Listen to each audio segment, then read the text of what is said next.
We're only halfway through 2026 and this year has already embarrassed entire decades of anime. Studios are animating like their rent is due tomorrow, and I've lost count of how many fights broke the internet. So today I'm ranking the best anime fights of 2026 so far. Let's get into it. 飛ぶぞ寄りつもちろんですはあ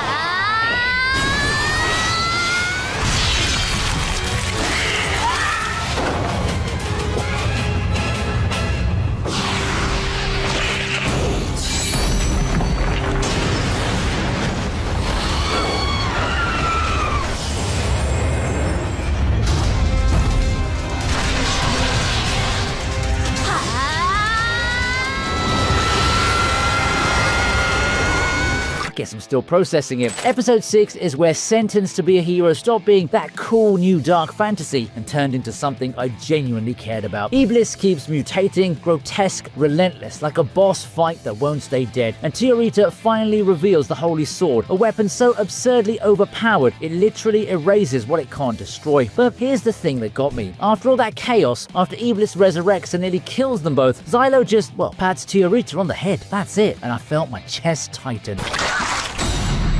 手降りた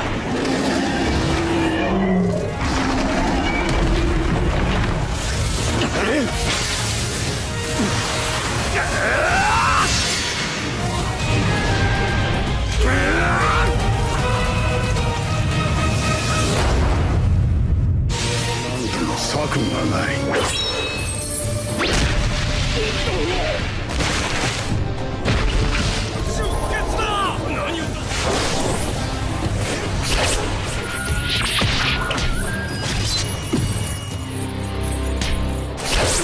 嘘だ。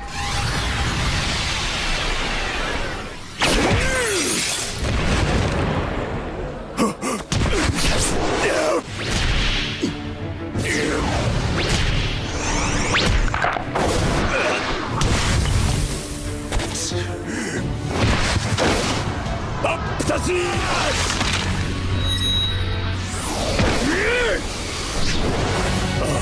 ありがとう。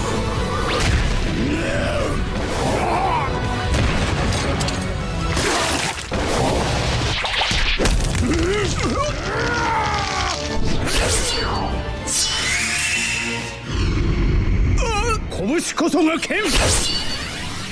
Baki has always been ridiculous, that's the point. But Retsu versus Musashi, that one actually hurt. Retsu trains under Sea Emperor Gaku to master Shioli specifically for this fight. He agrees to armed combat, which in the Baki universe is practically signing your own death warrant. And for a while, it actually works. Retsu lands real hits, borrows Baki's stance, channels everything he's ever learnt into one last stand. Then Musashi binds him, and Retsu, proud, stubborn Retsu, would rather die on his feet than be spared on his knees. So Musashi honors him, cuts him down with 2 clean slashes. No dramatics, no speeches, just silence, and then the Tokyo Dome mourns a man who's been part of this franchise for decades. That one stayed with me.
Season 2, Episode 8 is the reason people are calling this Mappa's redemption arc. The two Tensen merge into a single Gishikai form and is animated with this grotesque beauty that made that whole anime community lose its mind. People were posting side-by-sides with the manga panels and the anime matched or beat them. Gantetsusai swinging wildly against something genuinely godlike while Fuchi calculates weaknesses from the sideline gives the fight this scrappy, desperate energy I love. It's not a clean victory, it's survival. Mappa's color work, ethereal Tensen glow against gritty human desperation added a visual layer that the manga could only dream of. The glow up is real.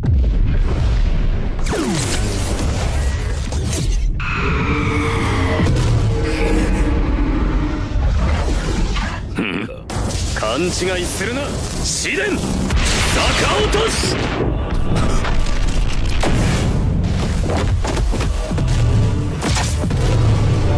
その衝撃は天を裂き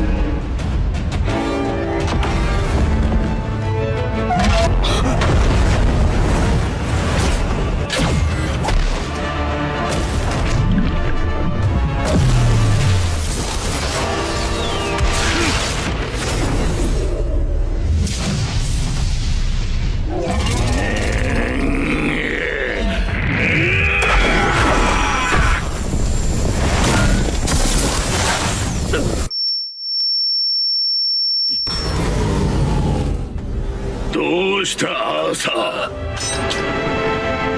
ー楽しもうぞシード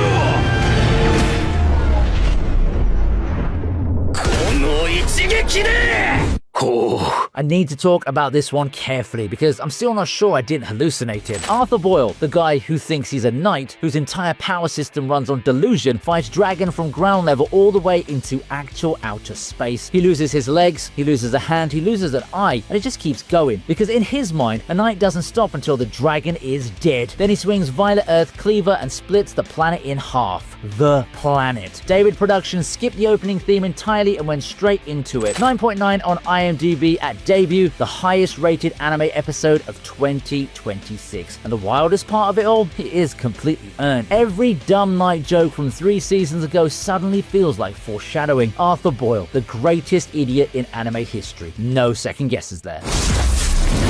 殺しきってみせよう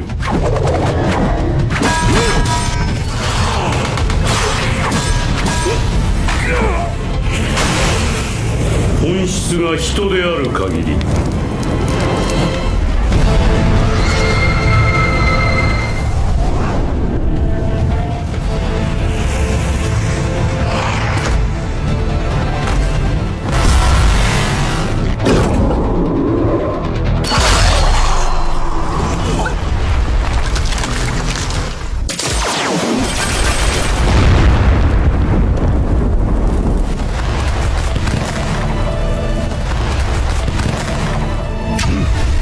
Fake fights have a reputation for spectacle, and Strange Fake knows that. But Alcides vs Jack is something quieter and nastier. Jack isn't your typical berserker. He's methodical, creeping through snowfields, backstreets like the historical nightmare he's based on. Alcides, meanwhile, fights with Heracles' strength, but is stripped of divine protection, making every exchange feel genuinely dangerous. A1 Pictures leans into horror framing here. Tight corridors, shifting shadows, sudden bursts of violence. It feels less like a servant battle and more like a thriller where both characters happen to be superhuman. Just two killers reading each other in the dark.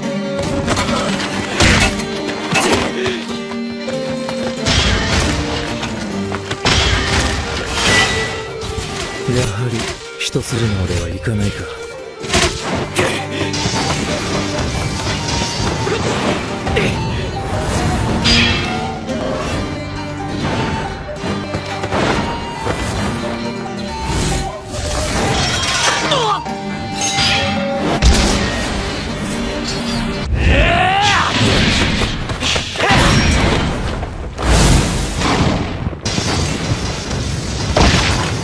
早い。魔法がまるで当たらん。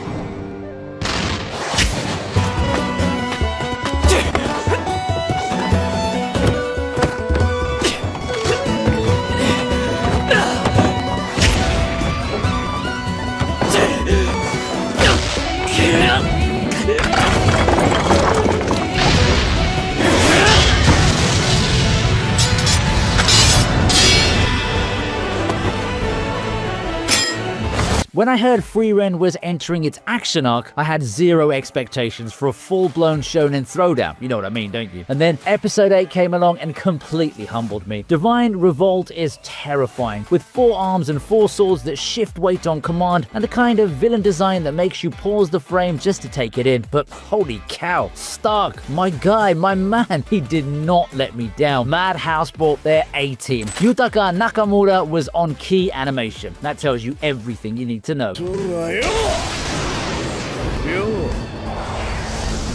まずは落ちろ。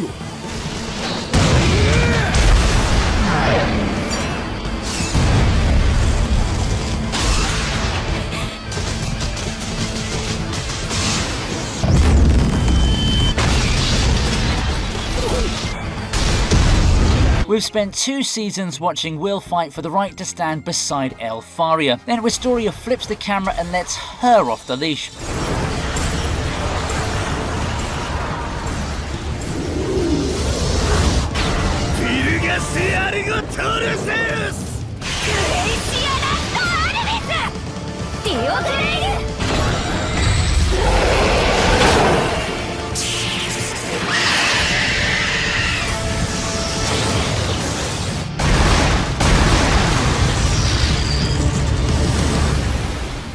When Zio of the Lightning faction snatches Will away mid-ceremony, Elfaria stops being the distant goal at the top of the tower and becomes a force of nature, hurling glacial spells across the hall while Zio answers with raw voltage. Ice against lightning, and the show knows lightning should win, which is exactly what makes her refusal to lose so gripping. Actus finally gives Elfaria the spotlight her legend earned, and the spell trading escalates into something genuinely operatic. 2 titans throwing everything they have over a boy who can't yet match either. Magnificent.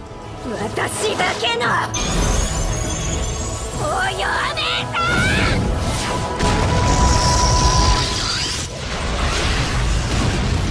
ん Most Dongua make me wait for the spectacle. Blades of the Guardians just hands it over.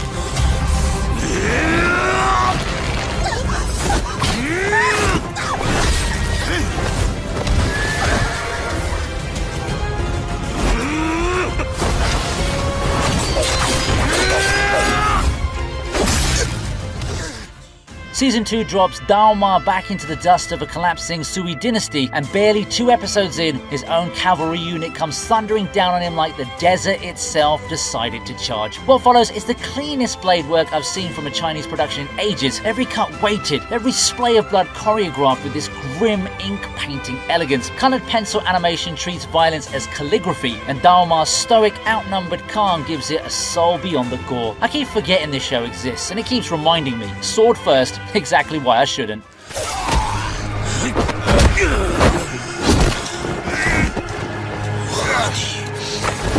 回不去了。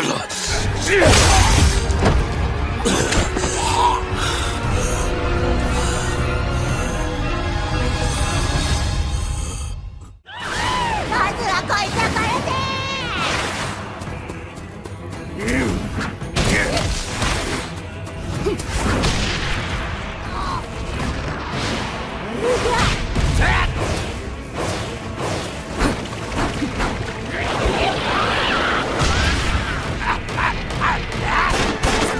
何か飛ばしてきたか。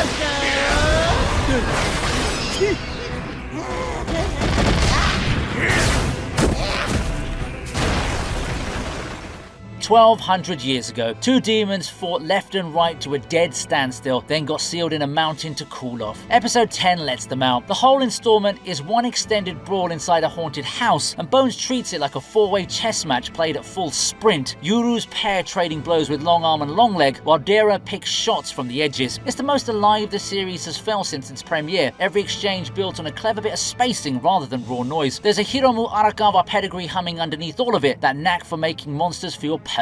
Old grudges, new blood. I was glued. もういいぞ。きにやってくれ。よくもうちの主に傷をつけてくれたな。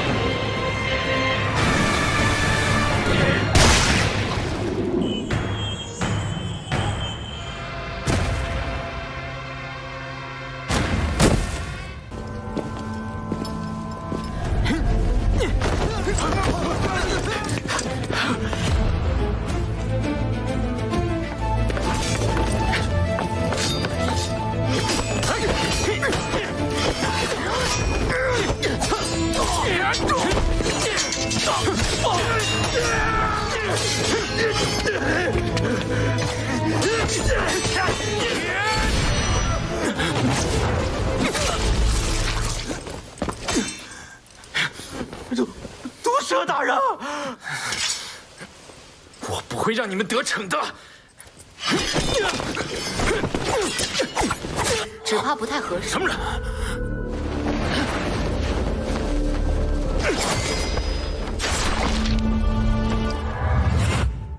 Alright, let's talk about Release That Witch Episode 7, because holy peak fiction, Studio Thundere absolutely understood the assignment with this one. When Viper and his gang jumped Brian to sabotage the winter provisions, we expected the usual generic fantasy skirmish. Instead, we got a masterclass in tension. Brian's out here desperately fighting for his life against Viper's bizarre serpent-like long-armed sword style, the choreography utilizing a historically accurate rapier and cloak combo that had history nerds foaming at the mouth. Just when Brian's pushed to the absolute brink, the atmosphere shifts. Enter Nightingale. Sliding through the shadows like a literal ghost, she delivers an instantaneous, brutal beatdown that completely flips the power dynamic. It was chaotic, grounded, and perfectly balanced gritty tactical realism with pure supernatural dominance. Absolutely immaculate.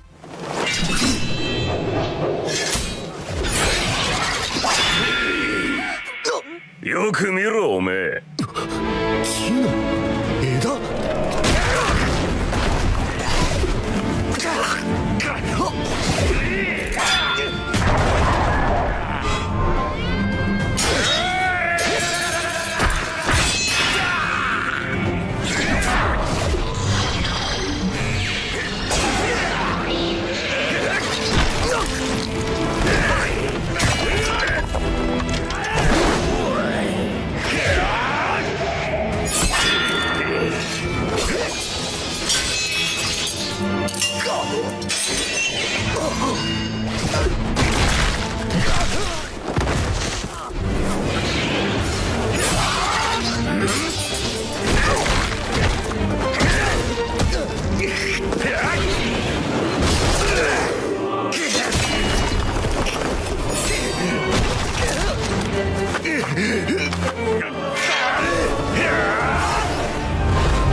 Deep in the Pleiades watchtower, Julius volunteers to fight a legend, Reed Astria, the very first sword saint, resurrected and thoroughly bored. And here's the gut punch. Reed takes him on holding a pair of chopsticks. That's the gap. That's the entire tragedy of the scene crammed into one humiliating prop. Julius is the most graceful knight in this whole series, and ReZero parks him in front of someone who treats his absolute best as a stretch before the real workout. White Fox animates the desperation gorgeously, every elegant strike answered with lazy, devastating ease. What gets me isn't the spectacle, it's the dignity. Julius keeps swinging, knowing the math is hopeless, and somehow that's the most heroic thing anyone manages all season.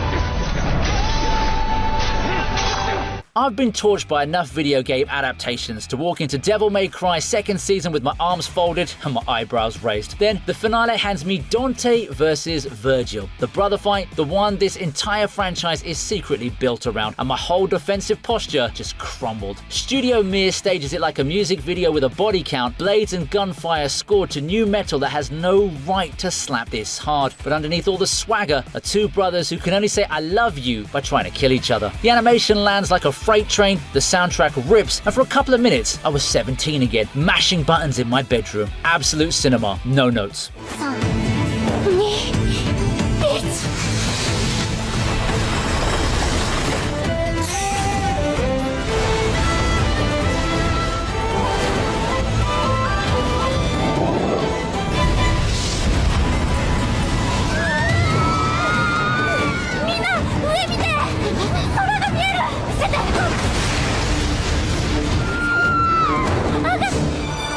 しよう。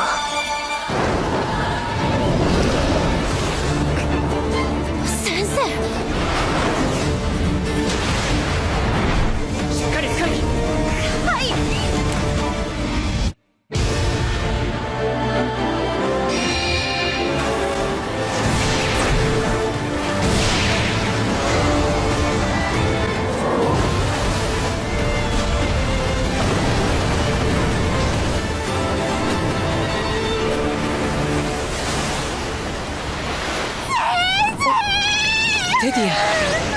Witch Hat Atelier doesn't really do fights. It does magic the way a museum does paintings. Slow, deliberate, almost reverent. So when Quifri faces down a dragon in the labyrinth and begins drawing his spells into existence, it lands unlike any clash this season. No screaming, no roaring power up into the void, just a composed teacher inking precise geometry into the air while a beast bears down on him. Every line a decision made under pressure. Bug Films makes the casting feel like calligraphy with a deadline. I caught myself holding my breath, not for the danger, but for the sheer craft of it. It's the most beautiful thing I've watched all spring, and barely a punch was thrown.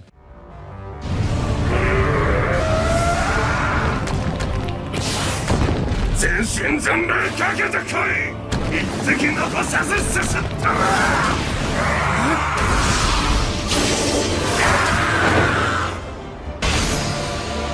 毒使いが正面からやり合うわけねえだろ。 Quick primer, because almost nobody watched this one. Marriage Toxin is about an elite assassin who poisons himself to fight, and who's also somehow on a desperate quest to find a wife. Yes, really. That assassin is Hikaru Geiro, and most of the season plays his social awkwardness for laughs. Then he storms a compound run by Toshiro, a lunatic stitching living monsters out of harvested blood, and the comedy evaporates. To stand a chance, Geiro hits himself with a triple overdose of his own toxin, unlocking a feral poison blood state for the first time. The hook is the cost. He has to wreck his own body to win. A goofy dating sim premise, sharpening without warning into something genuinely vicious.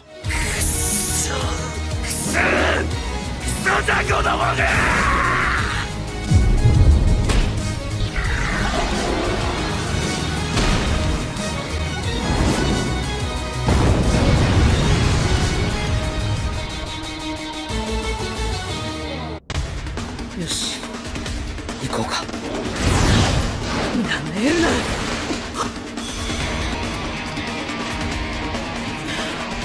動くな。ジョンとキは動けない。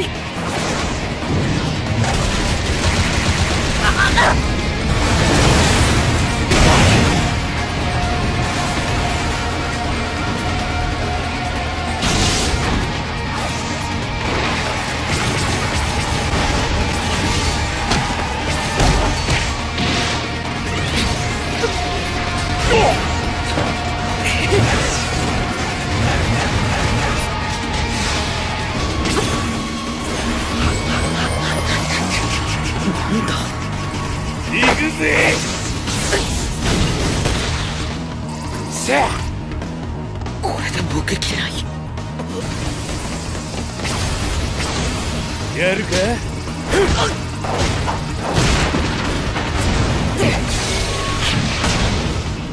Okay, so can we just talk about the absolute chaos that was the Sendai colony battle? Because Gege looked at a three-way fight and said, what if everyone here was cracked out of their minds? You've got Yuta, the guy Gojo himself called potentially his equal, going up against a sorcerer who can literally nuke city blocks, and a woman who can fold space like it's origami. The power scaling is absurd. Every time you think one person has the advantage, the dynamic completely shifts. It's not just a slugfest either. There's genuine strategy, cursed technique counters, and Yuta pointing out Rika like, oh, you thought this was hard mode? Nah.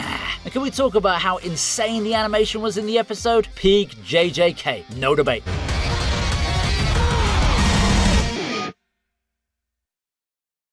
満腹だ。